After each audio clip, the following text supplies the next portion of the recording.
YouTube channel and just today I'm gonna react. Prime Randy Orton was a menace. Yeah, it's something new and thank you for watching. The WWE video was good views, so I thought that you guys like it and I'll do it. Please subscribe before I start a fun video. In Japanese, here we go! I think a lot of people, including myself, have forgotten how much of a menace to society Randy Orton was in his prime. Yo, Randy Orton in his prime in the 2000s was more than a heel. He was more than bad. He was more than just a villain. He was straight up mental. He was a psychopath. He was a savage. Randy's character was straight up insane and it was legendary. Randy at first just started off as a regular blue chip prospect and you would have never ever expected this kid right here would end up becoming the menace that he ended up becoming. Yo, at first he was just a young kid in Evolution doing the dirty work and helping Triple H bury the Raw roster one step at a time, but eventually he was doing some of the most insane things we've ever seen in wrestling. It all started when he was 23 years old. Randy Orton became the legend killer and this man would just simply go around and beat up legends. These poor old men who could barely move half of the time, broken hips and bones, you name it. It didn't matter. He would RKO these men, he would kick them downstairs, spit in their face, and oh my bad, it wasn't even just men. Even 80-year-old fabulous Moolah caught it. But, I mean, she did kind of deserve it. But now, Randy was a young savage, but after the insane match with Foley and winning the world title, he slowly actually became a face, a good guy. The fans wanted to cheer him, especially up against Triple H, and the plans were he was going to be the future of Raw. His Legend Killer days were gone. He was going to be good guy Randy Orton, carrying the Raw brand, being the future of the WWE. Yeah, he was going to be good guy Randy Orton. But the issue was, does this look like a good guy to you? Randy in 04 and 05 just gave off the biggest douchebag vibes you could possibly imagine. He didn't know how to act like a face. It was awkward. It was weird. So they just went all in with this villain character. We thought Randy was going crazy before. Wow, he's beating up legends. Cool. Nah, after this, it was GG. Nobody was safe. Everyone was catching it, including his girlfriend. So he had a girlfriend in early 05, the sexy Stacy Keibler. But nah, she was too much of a distraction. So what does he do? Middle of the ring, kiss and RKO. Be gone, thought. Leave me alone. I'm a man of God. Hey, Jake the Snake looked at him weird. Doesn't matter. RKO. But it was the Undertaker feud that drove him to insanity. It was this feud right here that made Randy into the monster that we all know him as. So Randy couldn't beat the Undertaker at WrestleMania, right? Boo-hoo. It's fine, Randy. It's all good. Nah, Randy doesn't go down like that. So what does Randy do in the months after that? Alright, so first, let me interfere and cost you a WWE title match, okay? Let me put a dummy that looks like you in a casket to trip you out. But you know what? That's not enough. Let me actually put you in the casket and then set it on fire. And then basically dance on your grave. Randy lost one match at WrestleMania to The Undertaker and he made his personal vendetta to smoke on the Undertaker pack, and when he got it, that pack was loud. But oh, okay, Undertaker, you're gonna keep coming back from the dead, it's fine, no worries. What does this man do? On the Eddie Guerrero SmackDown tribute episode, they have Eddie Guerrero's lowrider out there to pay respect to Eddie. What this psychopath? He takes the Undertaker, places him on the back of the lowrider, and yes, Eddie had just died a few days before this. He gets in the lowrider and reverses that thing back into the SmackDown stage, causing the Undertaker and the car to blow up. And that wasn't the last time poor Eddie Guerrero was getting clapped in his grave. A few months later, after Eddie's best friend Rey Mysterio won the Royal Rumble, Rey won it for Eddie. He pulled off a miracle. What does Randy say to Rey in the middle of the ring while Rey is looking to the heavens, looking at Eddie? Eddie's down there in hell! This man had officially lost it. And how can we forget about the tag team of Rated RKO? This was a tag team match made in hell. You take Edge, that slimy, disgusting piece of shit, and then you take Randy Orton, the man with no morals, no respect, and together, they were straight up animals. But after all those shenanigans in 04, 05, 06, 07 was the year where Randy Orton changed once again, and this time he went from the Legend Killer to the Viper. And no, don't worry, it's fine. He still killed legends. You know, he beat up Sergeant Slaughter, Jerry the King Lawler, you know, casually slapped Cody Rhodes down in front of him and then proceeded to beat his ass on pay-per-view. Don't worry, he still did that. But when he became the Viper, that's when he introduced a new finisher to his arsenal. And ladies and gentlemen, this is one of the most vicious finishers of all time. This was a move that every single kid who was watching at the time wanted to do so bad, but they were always scared that they were probably gonna kill their friend if they did it. This was the move that simply meant lights out. There was no kicking out of this. Punt.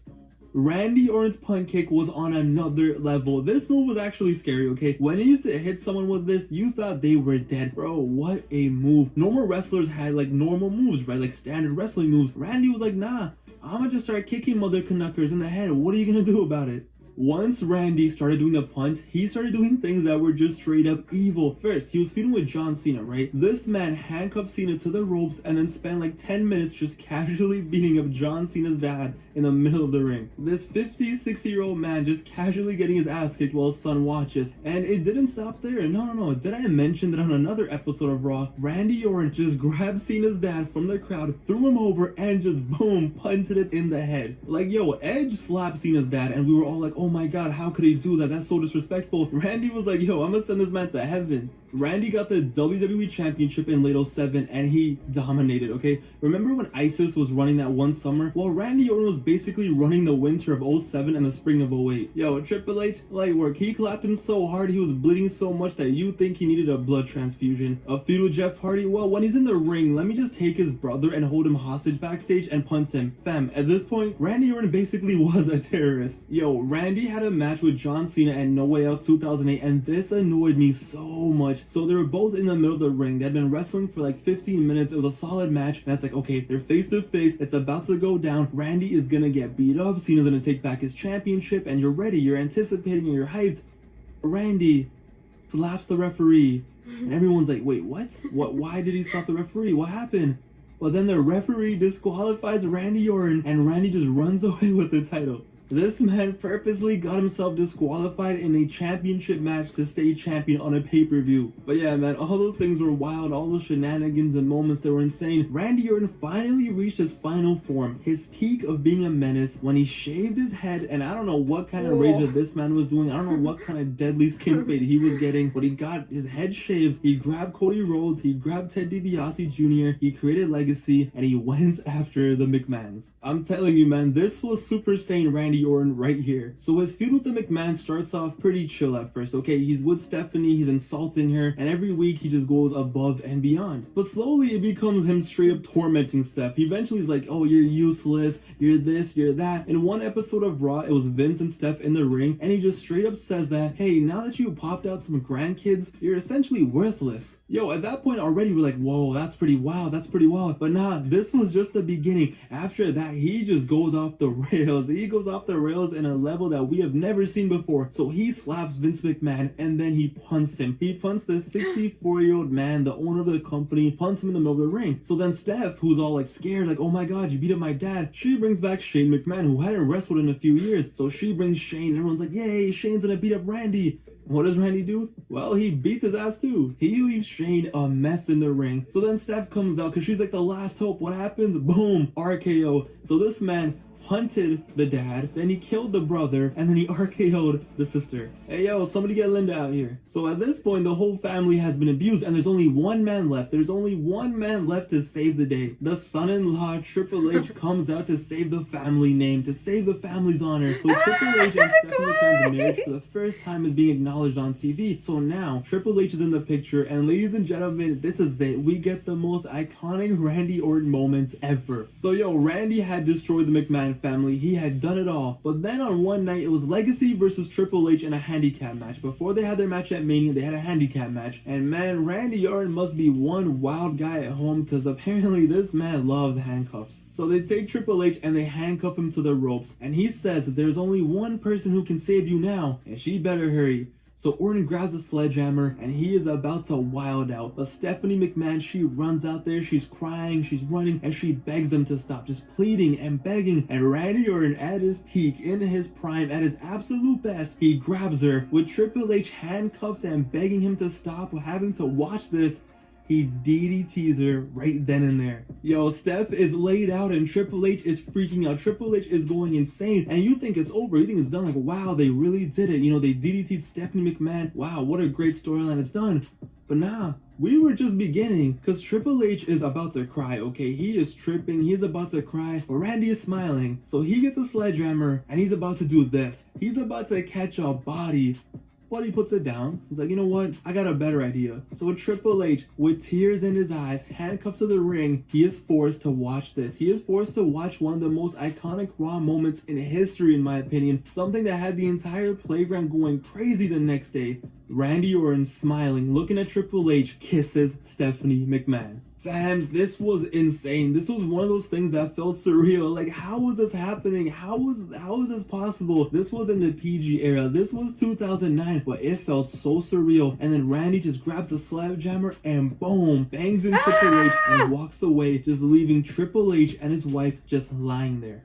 And as the year went on, whether he won or lost, it didn't matter. 09 was a year where he was in his final form, where he wasn't even a wrestler anymore. At this point, he was just there to wild out, destroy families, and end careers. Look no further than the stuff that he did to John Cena in 2009. Back in 07, like we mentioned, he already beat up his dad and destroyed him, RKO'd him, all that stuff. But that wasn't enough. No, that was not enough. In 09, he was the ultimate supervillain, so we had to step it up. So in an I Quit match against John Cena at Breaking Point 2009, wait, first of all, this wasn't even a match, my bad. This wasn't even a fight either. This was something, honestly, you probably isn't even allowed on YouTube. Yo, Randy beat Cena's ass for a solid 25 minutes before, Super Cena's powers kicked in, but he put out the handcuffs once again, and he cuffed him, and he just started clapping him. He beat Cena's ass so bad that, honestly, it was kind of disturbing. Yo, he knocked him out, and he was dragging his body like he was playing a hitman. But yeah, this man tied up Cena to the post, and he tortured him. He actually tortured him. He would have waterboarded him if he could have. He got the kendo sticks, and he started just wilding out. He was like a man possessed, the chair shots, the kendos, and yo, trust me, I have never heard John Cena cry like that like he did in this match. But how could we forget Bragging Rights 2009? After destroying families, beating up dads, and destroying legends, he had to take it to the next level. What was the next big thing he could do? How about murdering someone? It was Cena versus Randy in an Iron Man match for 1 hour. It was 1 hour of Randy Orton just being a straight up menace. So they're fighting and Randy slams John Cena's head into the pyro control thingy and the pyro went off. And I swear to God, Randy looked like a caveman who had just discovered fire for the first time. So first he grabs John Cena and just throws him into the lights, trying to blow him up with the lights. But that wasn't enough. You know what? It didn't do enough damage. He needed more fire, more sparks. It wasn't enough. And it's like, yo, why stop there? Randy really wanted to be on the FBI's most wanted list. So Cena is literally crawling away for his life. He's trying to crawl away from this monster. He's trying to get away, and he ends up on the stage. So Randy sees that Cena is on the stage, and he goes to the pyro control thingy once again, and this man's just spamming the buttons like a kid playing Nintendo for the first time. He is just button mashing like his life depends on it, and the fireworks just go off. You thought Kane was gonna come out and pew, pew, pew. Randy Orton tried blowing up John Cena with fireworks in front of 20,000 people.